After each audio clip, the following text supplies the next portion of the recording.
ಮತ್ತೆ ಮುನ್ನೆಲೆಗೆ ಬಂದ ಮತದಾರರ ಪಟ್ಟಿಯ ಅಕ್ರಮ ಆರೋಪ.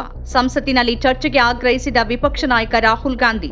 ರಾಹುಲ್ ಆಗ್ರಹಕ್ಕೆ ಧ್ವನಿಗೂಡಿಸಿದ ಟಿಎಂಸಿ ಹಾಗೂ ಆಪ್ ಸಂಸದರು. ಮತದಾರರ ಪಟ್ಟಿಯ ಕುರಿತು ಕಾಂಗ್ರೆಸ್ ಮತ್ತೆ ತಕರಾರೆತ್ತಿದ ಬಳಿಕ ಪಟ್ಟಿಯಲ್ಲಿನ ಲೋಪಗಳ ವಿಚಾರ ಮತ್ತೊಮ್ಮೆ ಮುನ್ನೆಲೆಗೆ ಬಂದಿದೆ.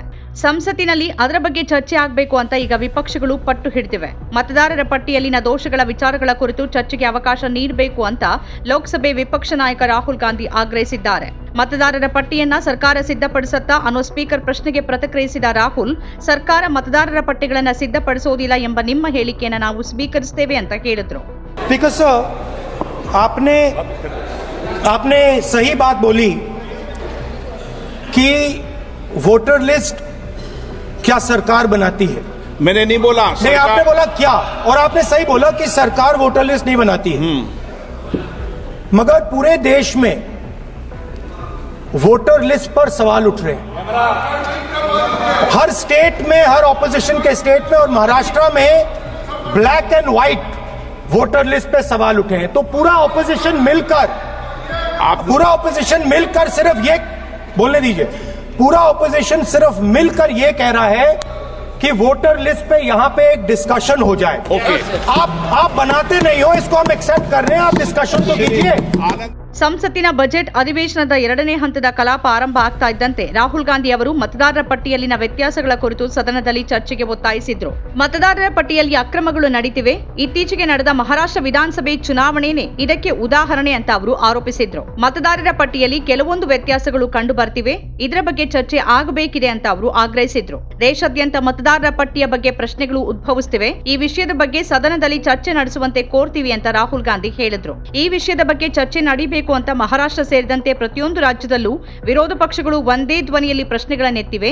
ಹೀಗಾಗಿ ಈ ಬಗ್ಗೆ ಚರ್ಚೆ ಆಗಬೇಕು ಅಂತ ಹೇಳಿದ್ರು. ಟಿಎಂಸಿ ಸಂಸದ ಸೌಗತ್ ರಾಯ್ ಮತ್ತು ಎಎಪಿ ಸಂಸದ ಸಂಜಯ್ ಸಿಂಗ್ ಕೂಡ ಚುನಾವಣಾ ಆಯೋಗದಿಂದ ನ್ಯಾಯಯುತ ತನಿಖೆ ಆಗಬೇಕು ಅಂತ ಒತ್ತಾಯಿಸಿದ್ರು. ಮತದಾರರ ಪಟ್ಟಿಯಲ್ಲಿ ಕೆಲವು ದೋಷಗಳಿವೆ. ಪಶ್ಚಿಮ ಬಂಗಾಳದ ಮುರ್ಷಿದಾಬಾದ್ ಮತ್ತು ಬುರ್ದ್ವಾನ್ ಸಂಸದೀಯ ಕ್ಷೇತ್ರಗಳು ಮತ್ತು ಹರಿಯಾಣದಲ್ಲಿ ಒಂದೇ ರೀತಿಯ ಎಪಿಕ್ ಸಂಖ್ಯೆ ಹೊಂದಿರುವ ಮತದಾರರಿದ್ದಾರೆ ಅಂತ ಸೌಗತ್ ರಾಯ್ ಹೇಳಿದ್ರು. ಮಹಾರಾಷ್ಟ್ರದಲ್ಲೂ ಕೂಡ ಇದನ್ನೇ ಹೇಳಲಾಗಿದೆ. ಹರಿಯಾಣದಲ್ಲೂ ಕೂಡ ಈ ವಿಷಯದ ಬಗ್ಗೆ ಗಮನ ಸೆಳೆಯಲಾಗಿದೆ.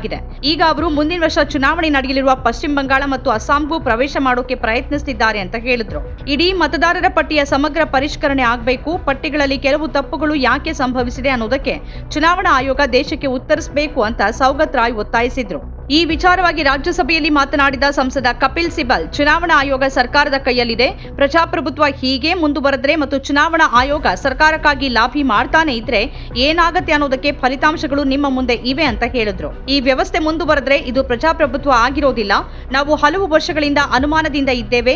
ವಾಸ್ತವದಲ್ಲಿ ಏನಾಗ್ತಿದೆ ಅನ್ನೋದು ಎಲ್ರಿಗೂ ತಿಳಿದಿದೆ, ಆದ್ರೆ ಕೇಳೋಕೆ ಯಾರೂ ಇಲ್ಲ ಅಂತ ತಿಳಿಸಿದ್ರು. ಲೋಕಸಭೆ ಮತ್ತು ರಾಜ್ಯಸಭೆಯಲ್ಲಿ ಮಾತನಾಡಿದ ವಿಪಕ್ಷ ಸಂಸದರು ಈ ಬಗ್ಗೆ ಚರ್ಚೆಗೆ ಅವಕಾಶ ನೀಡೋಕೆ ಒತ್ತಾಯಿಸಿ ಗದ್ದಲ ನಡೆಸಿದ್ರು.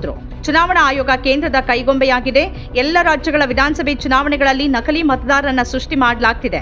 ಈ ಮೂಲಕ ಚುನಾವಣೆಗಳನ್ನ ಬಿಜೆಪಿ ಗೆಲ್ತಿದೆ ಅಂತ ವಿಪಕ್ಷಗಳು ಆರೋಪಿಸಿವೆ. ನಮ್ಮ ಕಾರ್ಯಕ್ರಮಗಳನ್ನ ನೀವು ನೋಡ್ತಾ ಇದ್ರೆ ನಮ್ಮ ಚಾನೆಲ್ ಅನ್ನ ಸಬ್ಸ್ಕ್ರೈಬ್ ಮಾಡಿ, ಪಕ್ಕದ ಬೆಲ್ ಐಕಾನ್ ಒತ್ತಿ ನಮ್ಮನ್ನ ಬೆಂಬಲಿಸಿ. ಹಾಗೆ ನಮ್ಮ ಕಾರ್ಯಕ್ರಮಗಳನ್ನ ಲೈಕ್ ಮಾಡಿ, ಕಮೆಂಟ್ ಮಾಡಿ, ಅದನ್ನ ಬೇರೆಯವರಿಗೂ ವಾಟ್ಸ್ಆಪ್ ಮೂಲಕ ಶೇರ್ ಮಾಡಿ. ನೀವು ಹೀಗೆ ಮಾಡಿದಾಗ ನಮ್ಮ ಚಾನೆಲ್ ಮತ್ತಷ್ಟು ಜನರಿಗೆ ತಲುಪಲು ನೀವು ನಮ್ಮೊಂದಿಗೆ ಸಹಕರಿಸಿದ ಹಾಗಾಗುತ್ತೆ. ಇದು ನೀವು ಯಾವುದೇ ಖರ್ಚಿಲ್ಲದೆ ಕೆಲವೇ ಸೆಕೆಂಡುಗಳಲ್ಲಿ ನೀಡಬಹುದಾದ ಸಹಕಾರ. ಧನ್ಯವಾದಗಳು.